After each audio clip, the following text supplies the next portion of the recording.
हाँ जी, सभी को मेरा नमस्कार। मेरा नाम है दिव्या बांगड़ और मैं आपको तैयारी कराती हूँ यूजीसी नेट जेआरएफ की। तो चलिए हम स्टार्ट करते हैं हमारा टॉपिक हायर एजुकेशन। उससे पहले हम स्टार्ट करें, मैं आपको वैसे मेन सब्जेक्ट मेरा कॉमर्स है, मैं कॉमर्स की तैयारी कराती हूँ और आज से हम स्टार्ट कर रहे हैं हमारा पेपर 1 की तैयारी भी। एग्ज़ाम में बहुत ज़्यादा टाइम नहीं बचा है, 3 महीने ही बचे हैं। मतलब मार्च भी ऑलमोस्ट ख़त्म ही है, अप्रैल मई जून में हमारा कभी भी एग्ज़ाम हो सकता है। तो पेपर 1 की तैयारी हम स्टार्ट कर रहे हैं। I have already cleared my NET exam. So let's start our topic higher education. Higher education काफ़ी लेंदी टॉपिक है, अच्छा टॉपिक है और मार्क्स गेनिंग टॉपिक है। इसमें जैसे अभी करंट के क्वेश्चंस काफ़ी पूछे जा रहे हैं, लेकिन पीछे वाले जो हमारे यूनिवर्सिटी वाले क्वेश्चन है उससे हमारा एक ना एक क्वेश्चन हमेशा आता ही आता है। तो आज हमने हमारा फर्स्ट टॉपिक ही यूनिवर्सिटी से लिया है, जो तक्षशिला, नालंदा, औदंतापुरी, जगद्दल, ये सारी जो यूनिवर्सिटीज़ हैं वो आज हम कवर करने वाले हैं। आज हम सिर्फ तक्षशिला कवर करेंगे, बाकी बारे में हम रोज़ जानेंगे, ऊपर से जानेंगे कि कौन कौन सी यूनिवर्सिटीज़ है जो एंशिएंट टाइम की है। I am sorry, ancient time की जो यूनिवर्सिटीज़ है उसको हम कवर करने वाले हैं। कौन कौन सी एंशिएंट टाइप की यूनिवर्सिटीज़ है इंडिया की, वो चलिए आइए देखते हैं। तो हम हायर एजुकेशन पढ़ने वाले हैं, जिसके एंशिएंट लर्निंग सेंटर्स हम पढ़ने वाले हैं। Yes, institution of higher learning and education in ancient India, जो प्राचीन भारत है, प्राचीन भारत में हमारी पढ़ाई कैसे, कहाँ, कब होती थी, उनकी जो हायर लर्निंग है, हायर लर्निंग मतलब जिसका आपका पीजी, अभी तो जैसे हायर लर्निंग को हम पीजी अपना बोलते हैं या यूजी बोलते हैं कि अंडर ग्रेजुएट हो जाओ, ग्रेजुएट हो जाओ, या हम पोस्ट ग्रेजुएट बोलते हैं। पहले के टाइम पे पढ़ाई कैसे चलती थी, एंशिएंट टाइम पे हमारे भारत में कैसे हम पढ़ाई करते थे, कैसे इंस्टीट्यूट होते थे, किस तरह की पढ़ाई होती थी, किस तरह की दक्षिणा होती थी, ये सब हम जानेंगे आज की क्लास में। सबसे पहले आज हम सारी जो यूनिवर्सिटीज़ है एंशिएंट टाइम की उसके बारे में पढ़ेंगे और उसमें आज हम कवर करेंगे हमारा तक्षशिला, विहाराज एंड यूनिवर्सिटी जिसको हम बोलते हैं इंडिया प्रोमिनेंट पोजीशन। अब वो क्या उस टाइम पे क्या चलता था कि आपका लाइफ कैसा है, सोशल, एजुकेशन, इकोनॉमिक्स। यहाँ इकोनॉमिक्स सब्जेक्ट वाला इकोनॉमिक्स नहीं है, यहाँ इकोनॉमिक्स की बात हो रही है मनी, ठीक है। तो कैसी आपकी लाइफ होती थी, सोशली आप सामाजिक तौर पर कैसे थे, आपकी शिक्षा कैसी थी, जीवन कैसा था, तो ये सब वो हम पढ़ेंगे आगे, ठीक है। जटाका, अब ये बहुत ही डायरेक्ट क्वेश्चन आया हुआ है कि जटाका टेल्स किसने दिया था। जटाका टेल्स दिया था जैन जेंग किंग ने, जॉन जेंग किंग ने हमारा जटाका टेल्स दिया था। ये बहुत ही इंपॉर्टेंट है, इसको आप इंपॉर्टेंट मार्क कर लीजिए, ये बहुत बार पीवाईक्यू में पूछा गया है। नेक्स्ट है हमारे कौन कौन से फेमस एजुकेशनल सेंटर है जो उस टाइम पर थे, तो वो है तक्षशिला, सॉरी तक्षशिला की स्पेलिंग यहाँ पे रॉन्ग है, I am so sorry, okay हम इसको बाद में करेक्ट कर लेंगे। सेकंड नालंदा, वल्लभी, विक्रमशिला, औदंतापुरी, जगद्दला। 6 टाइप की यूनिवर्सिटी है, तक्षशिला, नालंदा, वल्लभी, विक्रमशिला, औदंतापुरी और जगद्दला। विक्रमशिला की भी यहाँ पे स्पेलिंग एरर हो गया है, रियली सॉरी। हम आगे पढ़ते हैं। These universities developed this in the connection with, ये जो सारी यूनिवर्सिटीज़ हमने आगे पढ़ी है ये किससे कनेक्टेड, किससे कनेक्शन इन्होंने रहा है, विहाराज से इनका कनेक्शन रहा है। Banaras, Navdeep, Kanchi develop in connection with, ये टेम्पल से कनेक्ट रहे हैं। जो बनारस, नवदीप, कांची जो है वो डेवलप्ड हुए हैं, वो किससे, टेम्पल से कनेक्ट रहे हैं और वो विहाराज से कनेक्ट रहे हैं।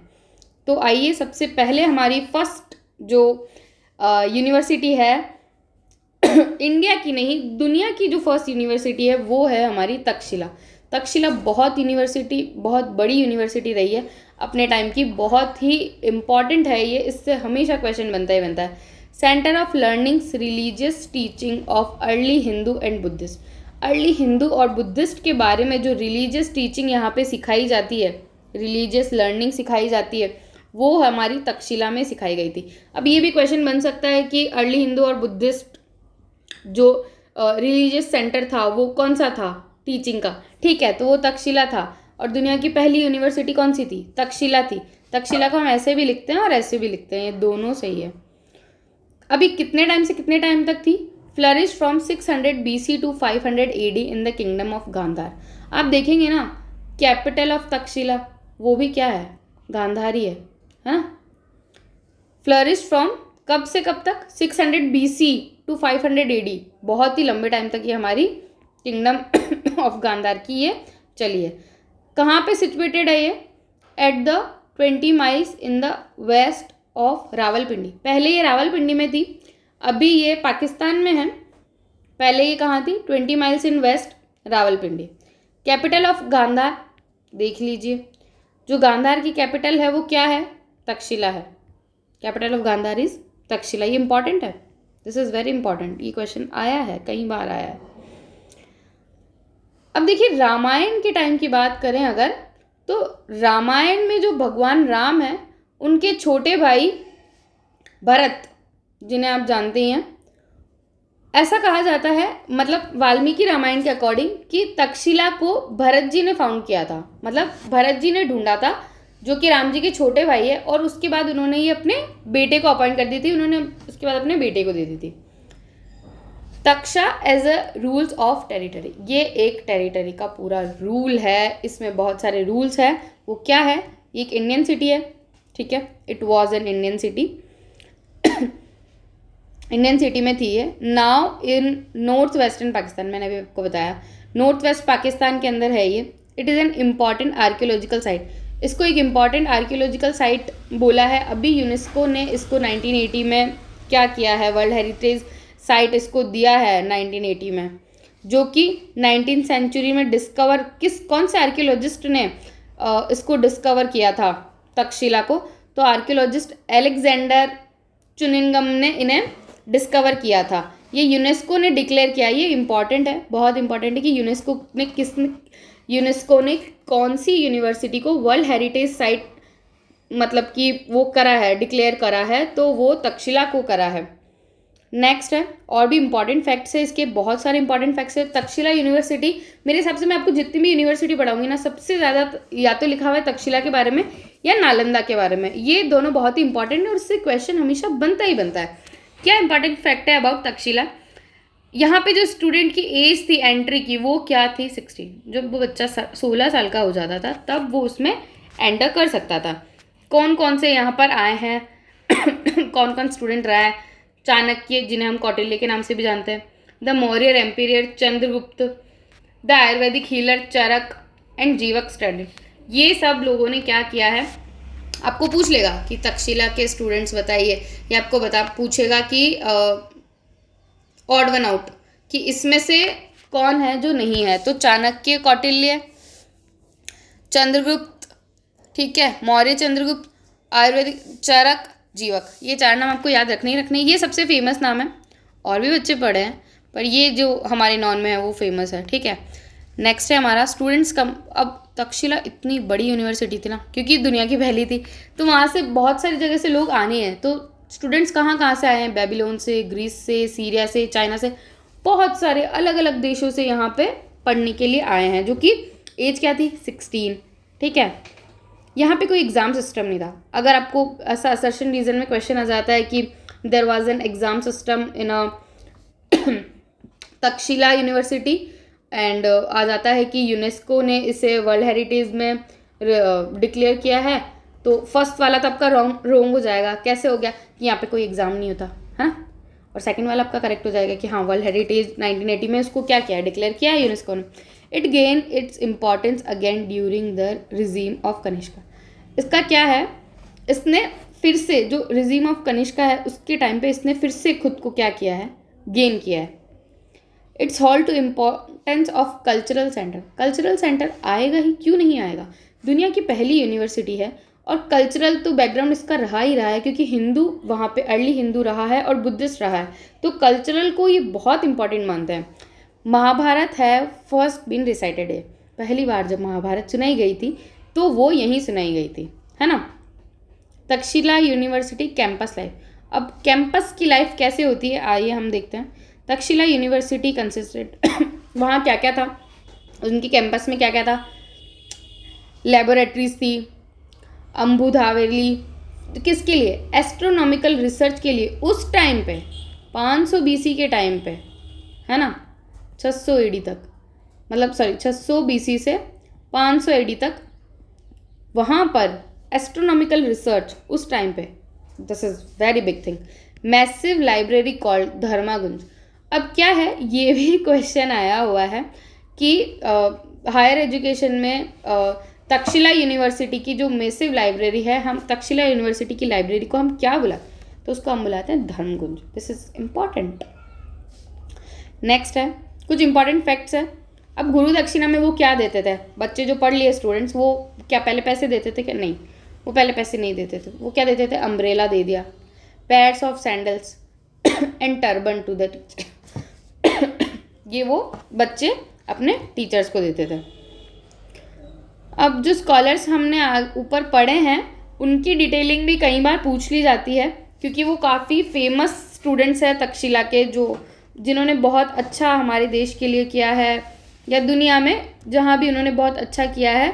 तो मेन स्कॉलर्स के बारे में हम इसमें पढ़ेंगे। इसमें इससे भी क्वेश्चन पूछा जाता है, क्योंकि क्या होता है ना, जैसे कि आपने ऊपर से क्वेश्चंस तो आपने देख लिए। अब क्या होता है कि ऐसा होता है, पेपर पैटर्न ऐसा चलता है कि जैसे धर्मगुंज के बारे में उन्होंने पूछ लिया, ठीक है, जो कि लाइब्रेरी है, इतना हमने पढ़ लिया। उसके बाद क्या होगा कि वो थोड़ा और डेप्थ में जाएगा। कोई भी टॉपिक होता है ना, उस टॉपिक का क्वेश्चन ऊपर से आ गया तो उसके बाद वो उसकी डेप्थ पकड़ता है, डेप्थ से वो क्वेश्चन पूछते जाता है। तो हमने यहाँ तक पढ़ा है। अब आगे क्वेश्चन आपके स्कॉलर्स के लिए भी पूछा जा सकता है। कौन कौन से स्कॉलर है ये भी पूछ लिया। अब स्कॉलर ने क्या क्या किया है, उन्होंने कैसे चालू किया है, कैसे क्या सब किया है, उसके लिए हम मेन स्कॉलर्स के बारे में डिटेल में पढ़ेंगे।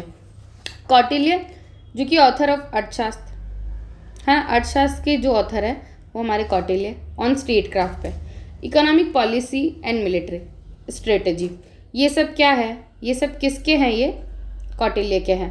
अर्थशास्त्र and state craft, economic policy जो लाए थे, मिलिट्री स्ट्रेटजी जो लाए थे वो कौटिल्य थे। किस में लिखी हुई है ये सब? संस्कृत में लिखी हुई है। नोन एज विष्णुगुप्ता, इनको विष्णुगुप्ता भी के नाम से भी जानते हैं। And Chanakya, he was a teacher and guardian of emperor Chandragupta Maurya. अब क्या है, तो नॉन एज अ विष्णुगुप्ता, हम इनको विष्णुगुप्ता और चाणक्य के नाम से भी जानते हैं। He was a teacher and guardian of emperor Chandragupta Maurya के गार्डियन और टीचर कौन था? तो वो भी कौटिल्य थे। कौटिल्य के बारे में क्या है? अर्थशास्त्र, इकोनॉमिक पॉलिसी, मिलिट्री, ये 3 पॉइंट है। किस में लिखी हुई है? संस्कृत में लिखी हुई है। हम इनको किन किन नामों से जानते हैं? तो विष्णुगुप्ता और चाणक्य के नाम से जानते हैं। ये टीचर और गार्डियन किसके थे? एम्पीरियर किसके? चंद्रगुप्त मौर्य के। नेक्स्ट है Charak. It was an ancient Indian medicine that Ayurveda. Ayurveda अभी भी चल रहा है, जो कि किसने स्टार्ट किया है? वो है हमारा चरक ने स्टार्ट किया है, ठीक है, जो किसके? तक्षशिला के स्टूडेंट है। पाणिनि इज ग्रामियन ऑफ संस्कृत, ये लैंग्वेज के बहुत बड़े, ग्रामर के बहुत बड़े ज्ञाता पाणिनि को हम मानते हैं। जब ग्रामर की बात आ जाए तो हम डायरेक्ट लगाएंगे पाणिनि, ठीक है। He was an expert in language and grammar, language और ग्रामर में ये एक्सपर्ट थे। इन्होंने एक बुक लिखी थी अष्टध्यायी, ठीक है। पाणिनि की बुक क्या है? अष्टध्यायी है। ग्रामर के लिए फेमस है, लैंग्वेज एंड ग्रामर के लिए फेमस है, ठीक है, संस्कृत में इन्होंने लिखी। Next Vishnu Sharma, author and compiler of Panchratna. Panchratna की बात आती है कि पंचरत्न किसने लिखा, किसने कंपाइल करा है, तो वो विष्णु शर्मा ने करा। नेक्स्ट है जीवक, लॉर्ड बुद्धा पर्सनल फिजिशियन, जो पर्सनल फिजिशियन रहे हैं बुद्धा जी के। बुद्धा जी को आप तो सभी जानते हैं, लॉर्ड बुद्धा को आप सभी जानते हैं, जो उनके पर्सनल फिजिशियन है वो कौन रहा है? जीवक रहा है, ठीक है। Thank you so much. ये हमारी तक्षशिला कंप्लीट हुई है। इसके बाद हम स्टार्ट करेंगे हमारी नालंदा यूनिवर्सिटी। नेक्स्ट क्लास में हम नालंदा कंप्लीट कर लेंगे। Okay, thank you so much. मिलते हैं जल्दी नेक्स्ट क्लास में। Okay, bye.